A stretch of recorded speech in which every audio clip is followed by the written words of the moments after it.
think there might be a little rumour running around that ancient philosophy is boring, difficult to understand, and irrelevant in modern day society.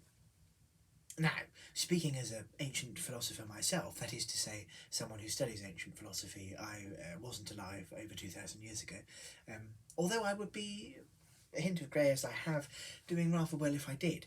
Now, speaking as an ancient philosopher, I would argue this, of course, is not true, but then you would hope someone doing a PhD in it would find it interesting, wouldn't you? But no. I'm assuming if you've clicked on this video, you are potentially excited by the idea of it, or interested, or want to work out where to start.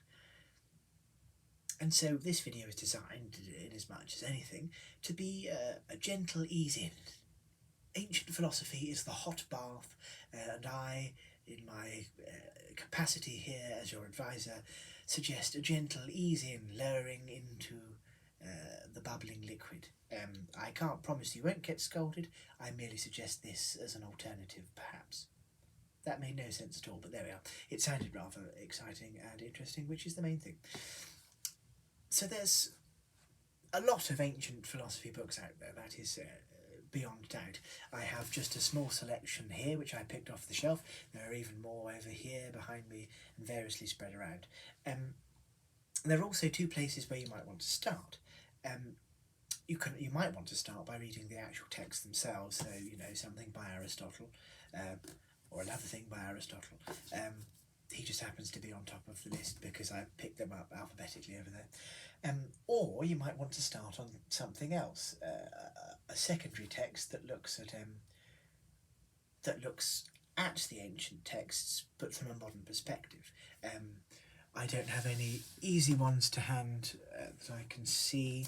I mean, I've got niche things here, focusing on broader philosophical questions. This was one of my reading for one of my chapters I did before Christmas. Incredibly depressing stuff, but interesting nonetheless. So there's stuff like that. This video, or this first video anyway, is going to be an introduction to the texts themselves, or where I suggest you start.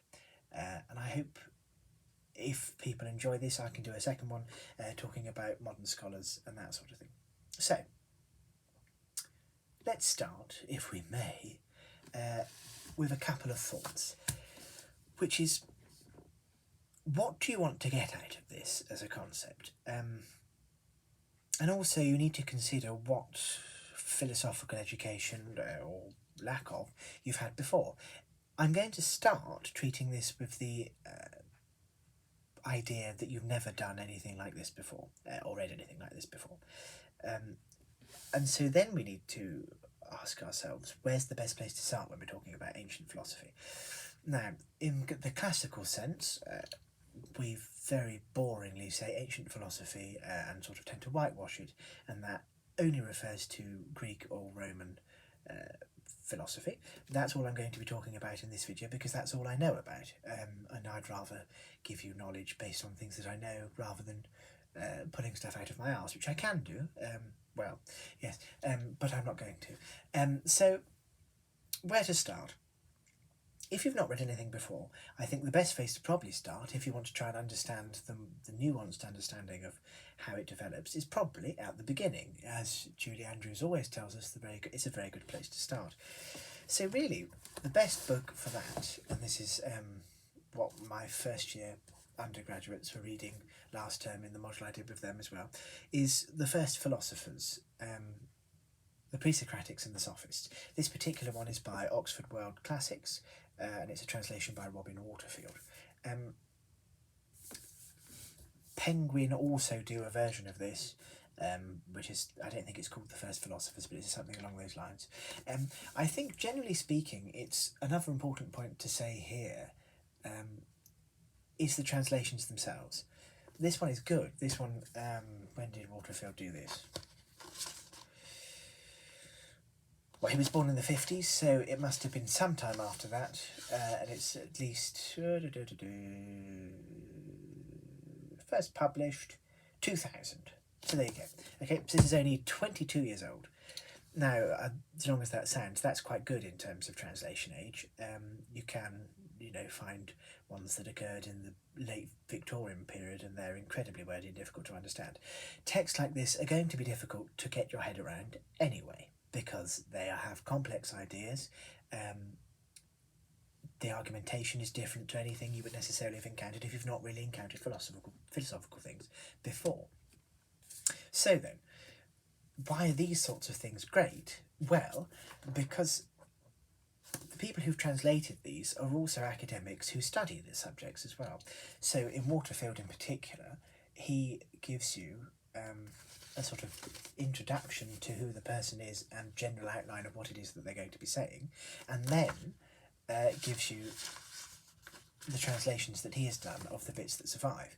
Now, the interesting thing with the first philosophers, or not well, it is interesting, I suppose, is that very little of their stuff survives complete or extant. So we've got sort of limited material, and you're trying to piece together, you're trying to work out the picture of what your jigsaw is with about half the pieces missing. But we have a vaguely, a fairly good idea of what quite a lot of them said. And so this would be a good place to start if you just wanted to sort of ease yourself in fairly gently. And then you'll also then, there are things in here, so philosophers in here like Parmenides then, who is going to be someone who's going to cast an incredibly long shadow in all of ancient philosophy. And this, starting here at the beginning, is a very good place to start, purely because you will understand what happens later and why people argue things later on. And even within this book, you get to cover, many different philosophical schools. You get Parmenides, you have the monists, you get the atomists, you get the sophists, and this will give you a whole range of philosophers, and the notes and stuff that Waterfield has comprised and developed for this will also explain a lot of the history to you as well. And I think really you can't go wrong. If you actually are excited and want to read about this, lots of the undergraduates I taught last term weren't, and even they managed to limp their way through and found it vaguely enjoyable. And if that is something that people enjoy, I'm more than happy to sort of, do videos on each philosopher and that sort of stuff. But that would be a really good place to start, okay? Where you're tempted to start, the hubris of man being what it is with one of the biggies, like the Nicomachean Ethics by Aristotle, or the Politics by Aristotle, or even Plato's Republic. Now, these are all great works in and of themselves, but they're dense, and they're big boys. Plato's Republic is also slightly worrying to many respects. Quite a lot of questionable fascist things going on there and that sort of stuff. But anyway, that's interesting. But my point is, I think, more than anything,